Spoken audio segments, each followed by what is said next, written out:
नमस्कार साथियों, हंस वाहिनी के यूट्यूब चैनल पर आप सभी लोगों का हार्दिक स्वागत है। साथियों, आप कैसे हो? और हम लोग पढ़ रहे हैं साथियों राजस्थान के इतिहास में एक बहुत ही महत्वपूर्ण बिंदु, राजस्थान के किसान आंदोलन। और राजस्थान के किसान आंदोलन में हम कई किसान आंदोलनों को पढ़ चुके हैं, तो अब एक और किसान आंदोलन को हम पूरा करते हैं। वो है साथियों अलवर का किसान आंदोलन। उसके बाद शेखावटी का एक रह जाएगा। तो शुरू करते हैं साथियों अलवर के किसान आंदोलन को। अलवर के किसान आंदोलन को साथियों वैसे छोटे रूपों में 3 भागों में बांटा गया है। यहाँ पर छोटी छोटी घटनाएं होती है, 3 अलग अलग घटनाएं। उसमें सबसे इंपॉर्टेंट जो घटना है वो है नीमू कांड की। एक यहाँ पर साथियों मेव आंदोलन भी होता है, एक शूर आंदोलन होता है। तो 3 है। तो जैसा कि मैंने यहाँ पर 3 भागों में इसे बांट दिया है, तो लीजिए साथियों शुरू कर लेते हैं। यहाँ पर लोग अलवर किसान आंदोलन, कहाँ के किसान आंदोलन है? अलवर के किसान आंदोलन है। सबसे पहले अपन चर्चा करेंगे। हालांकि सबसे पहले शूर आंदोलन होता है, लेकिन वो महत्वपूर्ण नहीं है, इसलिए मैंने यहाँ पर लिखा है नीमू चना किसान आंदोलन को लिखा है। नीमू चना किसान आंदोलन साथियों कब होता है? सबसे इंपॉर्टेंट डेट याद रखनी है, 1925। कब होता है भाई? 1925। जैसा कि हम पीछे पढ़ के आ चुके हैं, बेंगू 1921, बिजोलिया 1897, और हमने साथियों एक बूंदी पढ़ा था, तो वैसे बूंदी वैसे 1922। तो यहाँ पर आप लोग पढ़ोगे नीमू चना किसान आंदोलन कितने में साथियों, है ना? हाँ, नीमू चना किसान आंदोलन तो 1925 में। ठीक है, तो ऐसे याद कर लेना कि चना है ना, चना या नींबू याद कर लेना, नींबू है ना। नींबू 19 रुपए किलो, चना 25 रुपए किलो। ठीक है, ऐसे याद कर लेना, तो 1925। ठीक, जैसा भी हो आप लोग इसे याद करना है। ये देखिए किसान, यहाँ किसान कौन थे साथियों? अलग हट करके बात है, राजपूत यहाँ किसान थे साथियों। किसान कौन थे? राजपूत थे। और इन किसानों का नेता यहाँ पर कौन थे भाई? नेता की अगर चर्चा करें तो एक तो यहाँ पर रघुनाथ सिंह थे और एक थे रघुदयाल सिंह। रघुनाथ सिंह और रघुदयाल सिंह। ठीक है, और रघुनाथ सिंह की एक पुत्री थी साथियों, जिसका नाम था सीता देवी। और ये जो सीता देवी है, ये महिलाओं का क्या करती है?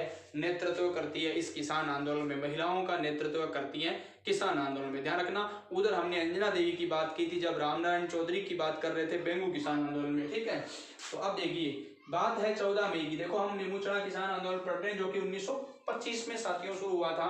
और यहाँ पर सबसे इंपॉर्टेंट चीज देखिए, ये 25 में शुरू हुआ था। कब? 14 मई 1925 को नीमू चना। और नीमू चना है कहाँ पर? सबसे पहले मैंने बता दिया अलवर में है।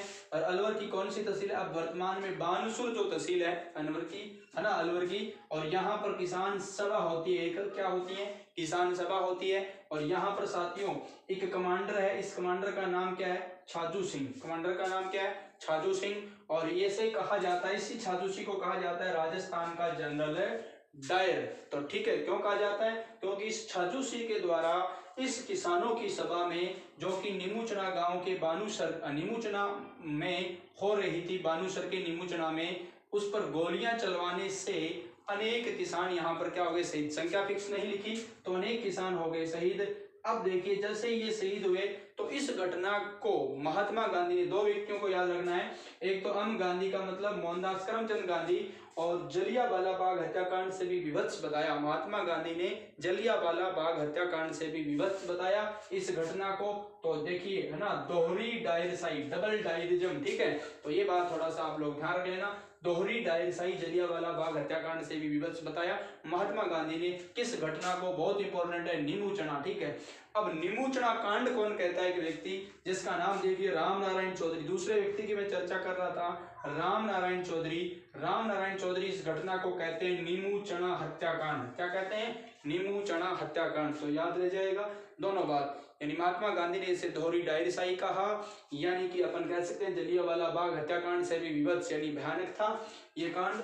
और रामनारायण चौधरी क्या कहते हैं? इसे नीमू चना हत्याकांड कहते हैं। और ये 1925 की बात है साथियों, 14 मई 1925 की नीमू चना में किसान सभा पर किसके द्वारा साथियों? छाजू सिंह के द्वारा क्या चला दी जाती हैं? गोलियां चलवा दी जाती हैं। पीछे हमने इकराम हुसैन की चर्चा की थी बूंदी किसान आंदोलन में। ठीक है, डाबी याद रखना। तो यहाँ पर भी देखिए, वहां पर 2 व्यक्ति थे, है ना, झंडा गीत गाते हुए शहीद हुए, नानक भील और आपका देवराम गुजर। ओके, तो ये हो गया आपका नीमूचना किसान आंदोलन, बहुत इंपॉर्टेंट है। अब ले लीजिए, नीमूचना के बाद आता है साथियों मेव आंदोलन। क्या होता है? मेव आंदोलन। मेव, ठीक है, मेव कहाँ रहते हैं आप सब लोग जानते हो, अलवर और भरतपुर का ये आंदोलन है, विशेषकर अलवर और भरतपुर। ठीक है, 1932 की बात है। ये कब की है भाई? 1932 की है, और ये 1925 का था। इस मेव आंदोलन का देखो नेता कौन है, अलवर से तो है मोहम्मद अली, अलवर से तो कौन है, मोहम्मद अली इसका नेता है। और इधर ये जो गुड़गांव है यहाँ यानी हरियाणा का क्षेत्र है गुड़गांव, वर्तमान गुरुग्राम, तो यहाँ से यासीन खां है। और ये क्या कर रहे हैं, यहाँ पर आंदोलन कर रहे हैं, आंदोलन का नेतृत्व कर रहे हैं। इस आंदोलन की सबसे मतलब विशेषता याद करना जो मैंने यहाँ पर नोट आउट कर दी है। तो देखिए ये क्या है विशेषता, सांप्रदायिक हिंसा। यह आंदोलन है ना अंत में सांप्रदायिक रूप ले लेता है, धर्म का रूप ले लेता है, ठीक है। तो विशेषता इसकी क्या है, सांप्रदायिक हिंसा है। क्या है भाई, सांप्रदायिक हिंसा। और मैंने आप लोगों को बताया कि यह आंदोलन 1932 में शुरू होता है और 1933 में क्या होता है, समाप्त भी हो जाता है। अंग्रेजों के द्वारा शासक, यहाँ का अलवर का शासक है जय सिंह, तो जय सिंह को निष्कासित कर दिया जाता है। इस कारण आंदोलन स्वतः ही समाप्त हो जाता है। इसके बाद देखिए अब बात आती है अलवर में एक जो मैंने आपको पहले बताना था लेकिन यहाँ पर रखा है जानबूझ करके। तो 1921 यहाँ पर एक सूअर आंदोलन होता है ना, सूअर यहाँ किसानों की खेती को तबाह कर देते हैं, सूअरों की मारने की इजाजत नहीं होती, लेकिन अंत में क्या कर दिया जाता है, सूअर मारने की इजाजत दे दी जाती है। तो आंदोलन क्या हो जाता है, समाप्त हो जाता है। तो ये कब की बात है, 1921 की बात है। तो ये था बहुत ही महत्वपूर्ण 1921। जैसे हमने यहाँ बेंगू भी पढ़ा था, आप लोग उसको भी याद रखना। बेंगू में ट्रेंच आयोग याद रखना और बिंदुलाल भट्टाचार्य आयोग इसमें बिचौलिया में याद रखना, ठीक। तो ये थे आपके तीन, नीमू चना 1925 और मेव आंदोलन 1932, अलवर भरतपुर, नीमू चना अलवर और अलवर 1921 सूअर आंदोलन। ये थे साथियों अलवर के आंदोलन। शायद आप लोगों को याद हो गए होंगे, बहुत इंपॉर्टेंट कहानी है। कैप्टन छाजू सिंह राजस्थान का जनरल डायर, मैंने संक्षिप्त तौर में बहुत कम शब्दों में इस चीज को यहाँ पर लिखा है। ये तरीका आप लोगों को कैसे लगा, क्या इससे आपको बड़ा फायदा मिल रहा है, कमेंट बॉक्स में आप अपने कई कमेंटों के माध्यम से उत्तर दे सकते हो साथियों। तो अब मैं आप लोगों से इजाजत चाहूंगा। जय हिंद, जय भारत, वंदे मातरम। मिलूंगा मैं अगली कक्षा में जल्दी। थैंक्स साथियों, जय हिंद।